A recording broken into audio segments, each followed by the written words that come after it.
Do up your button, Matt. Don't be a slut. Hey, I get to the airport and I'm scared because I'm leaving my mom and my sister, who I love very much, behind, going to this new continent. And it's hard. I've been away from home, but only with them. This is my first time. Will I come back a horrible failure? You know, I don't know what to expect. Roadblock number 1 is my bag is way too heavy on account of 13 books that I decided to take with me. You know, I can't live without my books. Sorry, I'm an egghead. A normal person would think, hey, get rid of those books, send them home with mom, get on the plane. No, I unload clothes that I'm gonna need, and I know I'm gonna need them. And not just clothes, toiletries, because I figure, hey, you know, you can buy toiletries anywhere in the world. The thing about flying is I love flying. I love the first 10 seconds of it, you know, when you're taking off and you're in your seats and the G-forces are pulling you back. And after that, it's pretty much the pits. The thing going through my mind is, I mean, flying isn't really flying. It's the equivalent of someone picking up a ball and throwing it across the yard and it landing somewhere. Is that flying? I don't know. You tell me. But that was going through my head the entire time, so I was a bit nervous. Yeah. And of course, by the time you touch down in Thailand, you're sitting in a sardine can with, let's face it, the air ratio has shifted in favor of the bodily gases by then, and you're aware of it. So I clear customs, I get all my bags, I'm excited. Yes, I'm in Thailand. Everything's gonna be great. And you step out of the terminal and boom! It's 100% humidity. And added to that, you've got swarms of people all around you wanting to sell you things and trinkets and doodads. And all of these things are exactly the same. And you feel a bit bad. No one wakes up in the morning and decides, hey, you know, I want to sell this cheaply made fucking touristy crap. You know, that's no one's life stream, you know. So yeah, I bought one. Big mistake. Big mistake. Then you got everyone else who's angry with you. 1,000 people are angry with you because you bought his doodat but not her doodat, and her doodat is exactly the same as his, and their doodats are exactly the same as everyone else's doodats. It's 1,000 people selling exactly the same thing who are angry with you for not buying from them. The cab stand, and ask, you know, how much. I don't even ask them if they can take me to the address. I just say, how much? You know, you must understand, I'm waterlogged. I've got swarms of angry merchants poking me, trying to sell me things.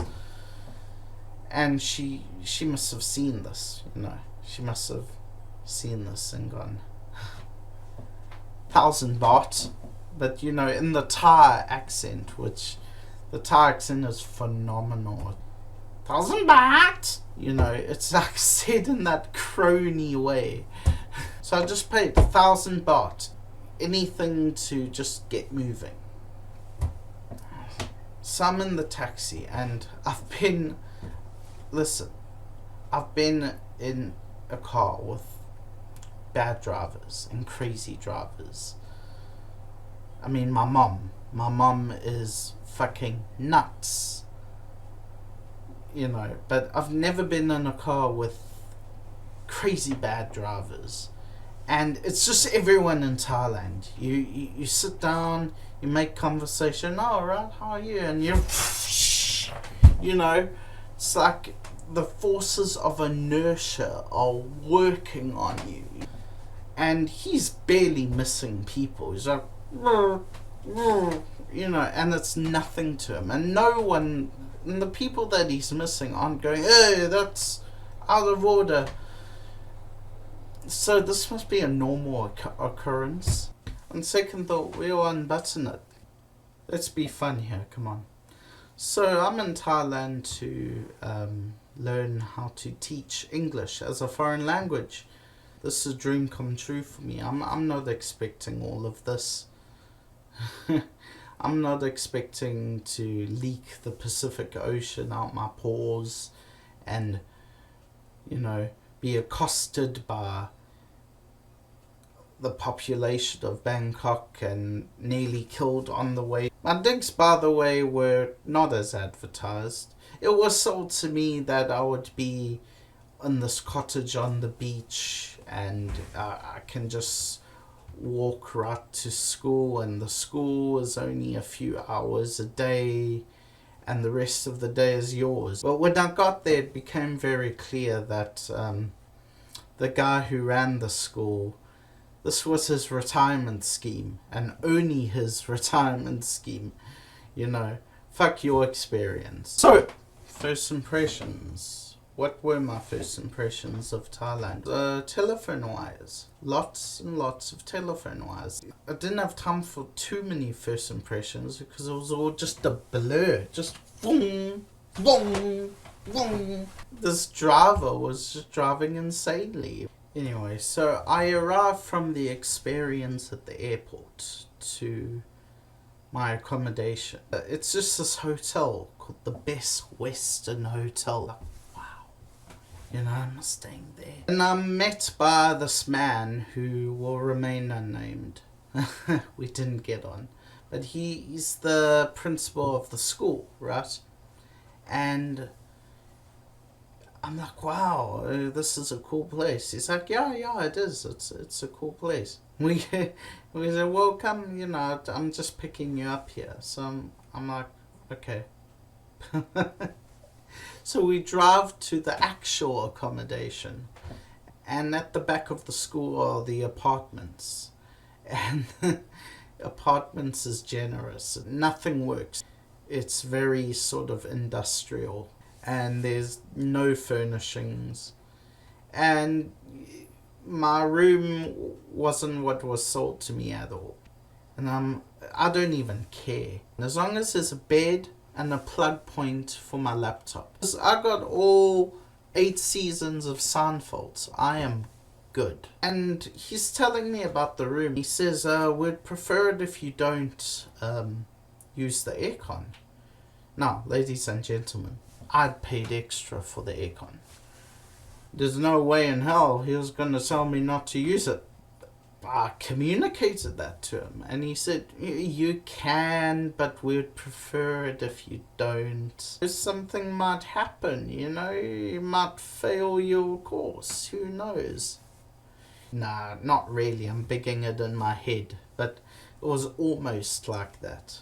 But fuck him, I used the goddamn aircon. I paid extra for that room. Then in the middle of the night I needed the bathroom. So I go into the bathroom and I'm confused because there's a toilet and there's a sign that says don't flush toilet paper. I've never not flushed toilet paper. And, you know, he's gone. I'm like, shit, there's no one to ask. Well, what do I do?